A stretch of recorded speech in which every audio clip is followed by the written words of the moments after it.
Amigos, amigas, hoy desde el norte de España les voy a hablar de una reliquia que muy pocos conocen, la parte más grande de la cruz de Cristo. ¿Saben dónde está? Este monasterio en lo alto de la montaña es meta de miles de peregrinos porque guarda la preciada reliquia custodiada por religiosos franciscanos.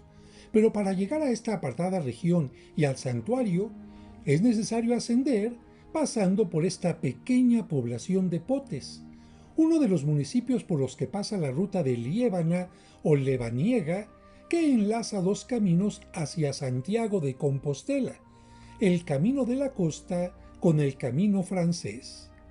Entre esta región liébana y Santiago de Compostela hay 520 kilómetros de distancia, pero al igual que las aguas de los ríos, los peregrinos fluyen constantemente y sin faltar un solo día. Esta población, que lleva el mismo nombre del municipio, Potes, pertenece a la comunidad autónoma de Cantabria y está situada en la región de los llamados Picos de Europa, en el centro de la comarca de Liébana, en la confluencia de cuatro valles, y goza de un microclima de tipo mediterráneo que permite el cultivo de la vid, del nogal y del árbol de chopo. Aquí, los peregrinos pueden descansar o retomar fuerzas y los turistas gozar de comidas y bebidas típicas de la región, así como de hermosas vistas o visitas como la de una torre del siglo XV llamada Torre del Infantado. Desde lo alto del museo del lugar, así se ve el entorno con montañas que son parte de los llamados Picos de Europa. El museo sobre el que se encuentra este mirador está dedicado a Beato de Liébana, a quien los fieles de Cantabria y Asturias le tienen una gran devoción, y quien en el siglo VIII vivió en el monasterio que hoy vamos a visitar. Defendió la fe católica contra la herejía del adopcionismo, que afirmaba que Cristo era solo humano y no era Dios.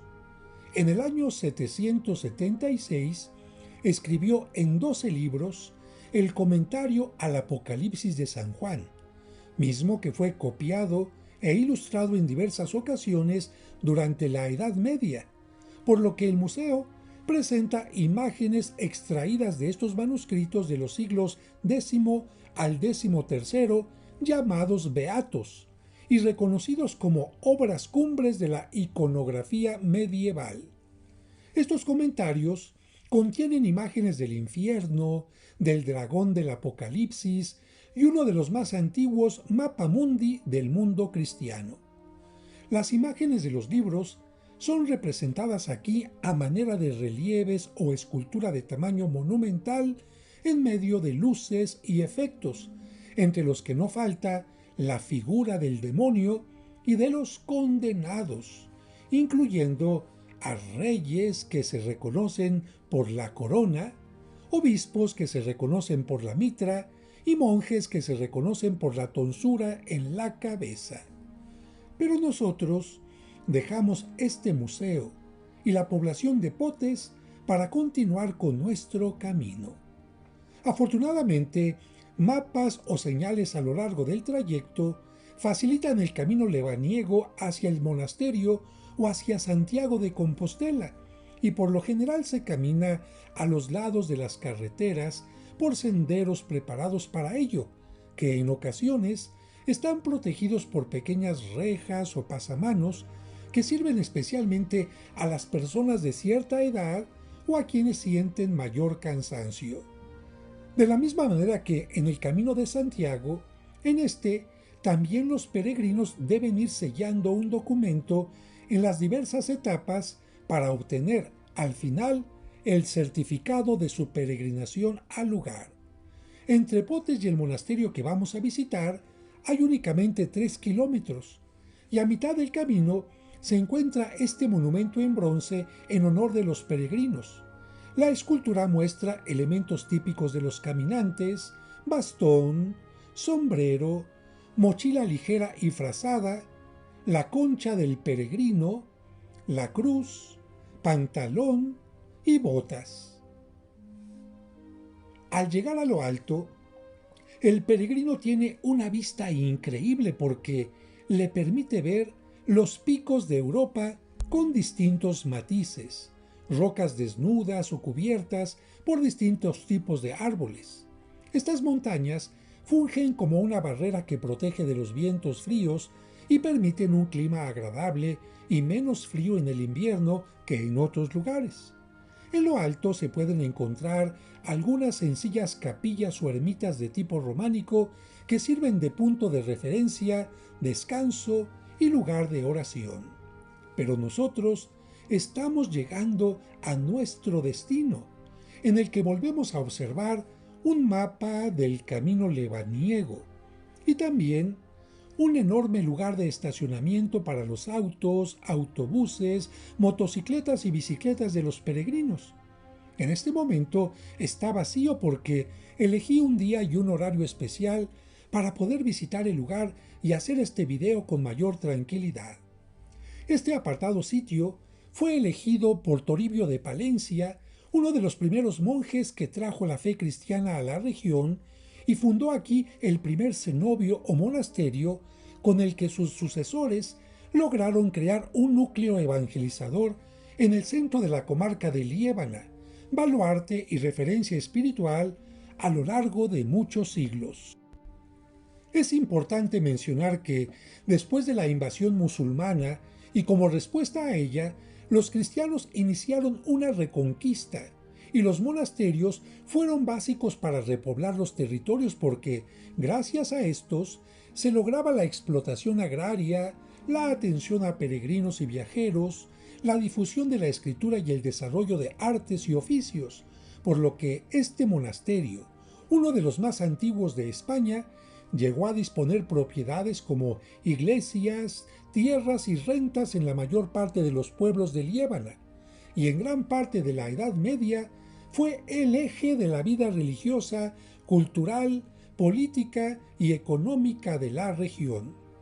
Además de las puertas ordinarias, podemos observar la llamada Puerta Santa, propia únicamente de basílicas y santuarios especiales que celebran años jubilares. El Año Santo se lleva a cabo únicamente cuando el 16 de abril, su fiesta, cae en domingo. Solo en estos años santos se abre esta puerta, decorada con una réplica en bronce del relicario de la cruz y las figuras de los monjes que acompañaron al fundador del monasterio. El lugar fue originalmente dedicado a San Martín de Tours, conocido popularmente como San Martín Caballero, pero en el siglo XII la fama de Santo Toribio de Astorga creció a tal grado que se puso el monasterio bajo su protección. También, a lo largo de los años, la edificación tuvo muchos cambios hasta que entre 1957 y 1960 se hizo la última, que para muchos lamentablemente no fue la mejor. El claustro constituye el núcleo central en torno al cual se ordenan las demás dependencias. Fue construido durante la época barroca, en la segunda mitad del siglo XVII, en el severo estilo clasicista que predominaba en la arquitectura en Cantabria en aquel momento, y siguiendo la tradición herreriana. La planta baja tiene arcos de medio punto y la planta alta está cerrada. Tiene ventanas enmarcadas con la misma piedra de todo el conjunto. Al centro se observa una fuente, también de piedra, en forma redonda, a la que no falta quien le arroje alguna moneda. Ciertamente, el sonido del agua de la fuente en el centro y la sencilla vegetación crean un ambiente de tranquilidad y de paz típico de todos los claustros de religiosos. Desde este claustro se llega a una puerta que está magistralmente coronada por un escudo. Es la que permite el acceso directo a la capilla donde se venera la reliquia. En uno de sus lados está la escultura del apóstol Santiago y en el otro la vénera o concha de los peregrinos. Pero nosotros entraremos primero a la iglesia para conocerla y entraremos a la capilla por el ingreso desde la misma iglesia. Aunque en otro tiempo el monasterio estuvo habitado por un grupo importante de religiosos, la creación de parroquias en las cercanías primero y un convento dominico después fue reduciendo no solo la comunidad, sino que ocasionó que perdiera importancia y partes de la construcción que tenía elementos románicos y góticos y le daba a todo el conjunto una apariencia medieval. Algunos consideran que fue muy desafortunada la última restauración. Actualmente viven en el monasterio solo 2 franciscanos, ya que desde 1960 es esta orden religiosa la que custodia el santuario, por lo que el escudo sobre la puerta tiene elementos franciscanos. Y ahora, después de ver este escudo, vamos a conocer el interior. Como estás viendo, se entra por esta puerta lateral y ya dentro podemos observar que se trata de una iglesia con una nave central y 2 laterales separadas por columnas. A nuestra izquierda, en la parte trasera del templo, el área del coro, en el oeste, y frente a nosotros, en la parte este u oriente que estamos viendo en este momento, de acuerdo a la tradición, la zona del ábside con el altar principal. Las paredes de mampostería muestran la piedra desnuda sin ningún tipo de repellado o aplanado y las bóvedas son de crucería. La decoración austera del templo nos recuerda a las construcciones cistercienses, en las que la sencillez y la humildad de los materiales es considerada la mejor forma de alabar a Dios. En la nave de la epístola o del lado derecho a la que nos dirigimos se encuentra una pila bautismal, un arca o urna para el Santísimo Sacramento y una talla que perteneció a una ermita situada en torno al monasterio. Al centro, la urna, a la derecha la pila y sobre el muro, en la parte de atrás, la talla de Nuestra Señora de los Ángeles con el niño que abraza tiernamente a su madre.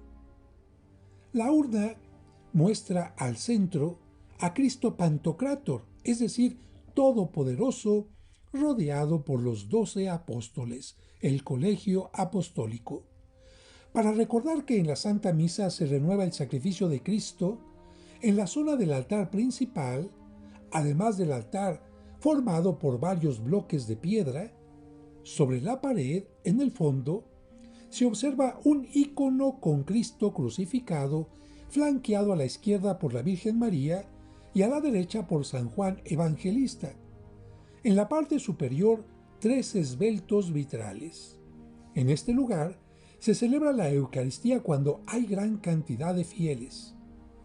Y en la capilla del lado del Evangelio, a la que ahora nos dirigimos, veremos la escultura yacente de Santo Toribio de Astorga, que fue realizada a principios del siglo XIV sobre el tronco de un colosal olmo cortado en la provincia de Burgos. En este lugar estuvo sepultado el santo, exactamente en este lugar. La escultura mide 157 centímetros de largo por 57 de ancho y está deteriorada porque los peregrinos, desde que se expuso, comenzaron a quitarle pequeñas astillas para llevárselas como reliquias ante la imposibilidad de llevarse reliquias del cuerpo del santo patrono del lugar. Aunque hubo órganos más antiguos, el actual de 1954 fue construido para una iglesia de Viena y luego armado en este lugar por los organeros Aspiazu e hijo de Guipúzcoa. La capilla del Lignum Crucis que ahora vamos a visitar fue construida a principios del siglo XVIII a expensas de don Francisco Gómez de Otero, que fue inquisidor en Madrid y arzobispo de Santa Fe de Bogotá, Colombia. Tanto la decoración de los relieves de la cúpula como la escultura del donante, que veremos después, son obra del escultor asturiano Antonio de Borja. El relicario con la preciada reliquia está al centro en un baldaquino dorado. Las pechinas de la cúpula están embellecidas con la figura de los 4 evangelistas, San Mateo, San Marcos, San Lucas y San Juan, ya que gracias a su evangelio, especialmente en los detalles del texto del discípulo amado, San Juan, el mundo entero puede conocer la historia en la que, por amor, Cristo aceptó la pasión y muerte en cruz para salvar a la humanidad. El baldaquino realizado en madera dorada se apoya en un pequeño pedestal de piedra que se encuentra detrás del altar, ya que aquí también se celebra la Santa Misa. Su estructura es cuadrada, con los ángulos ochavados, abierta por los lados para que los peregrinos puedan observar sin problema la reliquia. En la pared del lado izquierdo se observa la escultura del donante, don Francisco Gómez de Otero, con sus vestimentas religiosas, arrodillado piadosamente y con las manos juntas en actitud de oración. Y en la pared opuesta, la del lado derecho, bajo el arco, una pequeña puerta que cuando se abre tiene un espacio que permite que la reliquia sea colocada ahí para que los fieles la veneren. El coro se encuentra sobre la puerta por la que desde la iglesia se puede entrar a este lugar que es mucho más reducido y no siempre está abierto al público. El baldaquino está coronado por la figura de Santo Toribio de Astorga, patrono del lugar, y a los lados de la pequeña cúpula se encuentran varios ángeles. El camarín que cobija la reliquia fue diseñado hacia 1702 por Fray Pedro Martínez de Cárdena y obsequiado a este monasterio. Su forma y diseño corresponden a los expositores de reliquias del siglo XVII. En hornacinas presenta diversas esculturas de los santos padres, apóstoles y otros santos. La reliquia Olignum Crucis corresponde al brazo izquierdo de la cruz que Santa Elena, madre del emperador Constantino, en el siglo IV, dejó en Jerusalén cuando descubrió las cruces de Cristo y de los ladrones. Llegó a este lugar entre los siglos VI y VII junto con los restos de Santo Toribio de Astorga, que vivió hacia el año 450 y defendió la fe contra los priscilianistas, que entre otras cosas negaban el dogma de la Santísima Trinidad. Por ello, fue recibido en Roma por el Papa León I, quien lo envió a Jerusalén para que custodiara el sagrario de aquella iglesia. Estando allá, se enteró que la ciudad sería destruida, por lo que tomó las reliquias, se embarcó en Haifa y las dejó en Palencia, España.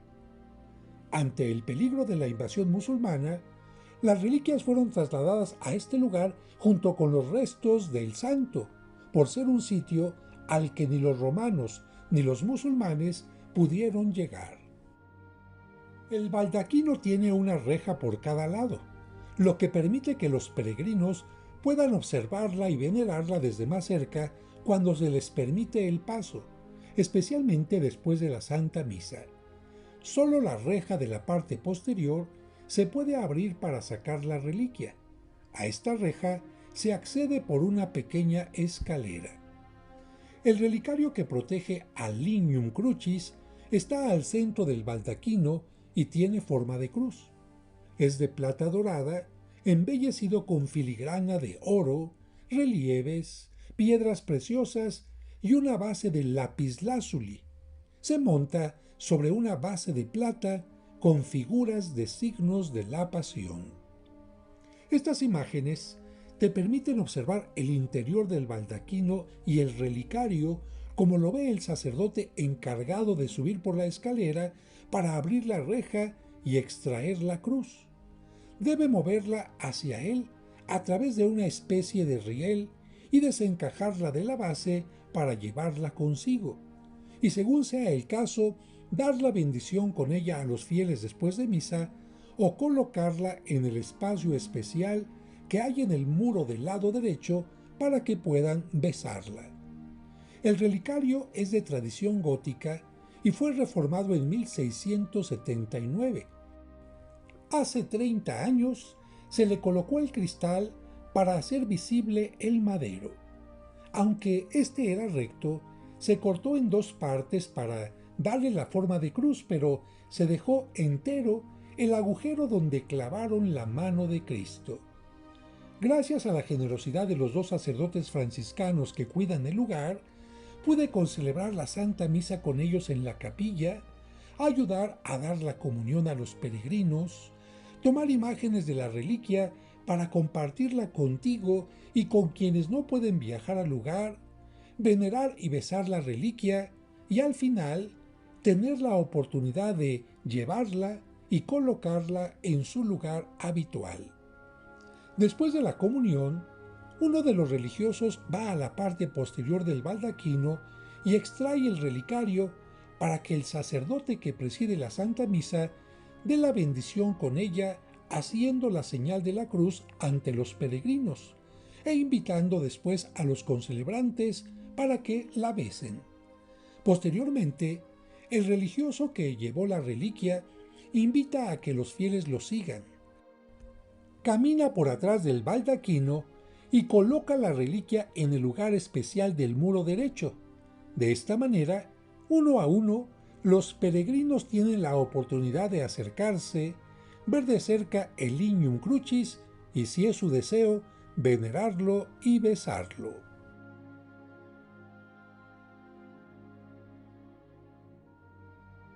Padre, ¿qué significa para ustedes, franciscanos, tener esta reliquia tan importante?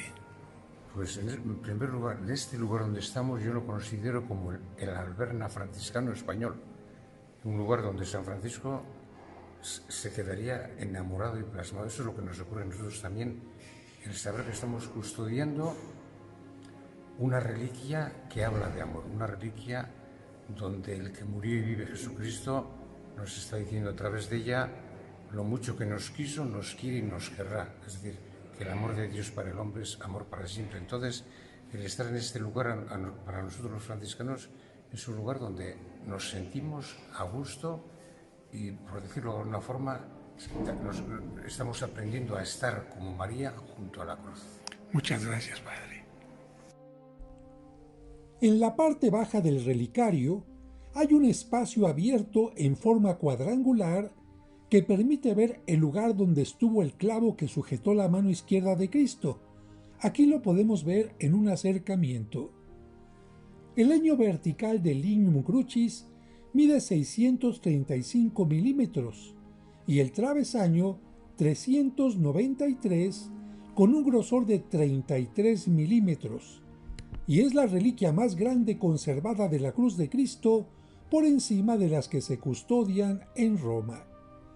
El análisis científico de la madera que se hizo en 1958 determinó que es sumamente vieja, pero su durabilidad se debe a que su especie botánica es Cupressus sempervivens.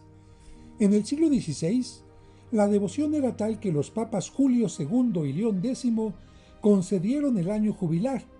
Este se celebra cuando el 16 de abril cae en domingo. La puerta se abre después de 3 golpes de martillo. Y nosotros, colocando la reliquia en su lugar habitual, nos despedimos agradecidos de este lugar.